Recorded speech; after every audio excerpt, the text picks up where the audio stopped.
gjithmonë pozitivisht trajnimet e Ervin Dervishit, të cilat unë ja sugjeroj si kolegëve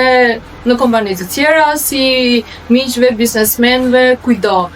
Ne jemi përfaqësues të shitjes dhe si çdo fushë tjetër, kemi për detyrë që të ecim me hapat e kohës, me zhvillimet që krijon kompania, krijon tregu, krijojnë të gjithë kompetitorët bashkarisht, duke pasur parasysh këtë gjithmonë jemi në revansh ndaj kohës për të mësuar më shumë dhe për t'i dhënë vetes tonë mundësi që të marrim sa më shumë trajnime në mënyrë që t'i dosim në praktikat tona të përditshme në punë. Një falënderim ishte edhe për Ervinin, i cili më mësoi që duhet të pres 3 sekonda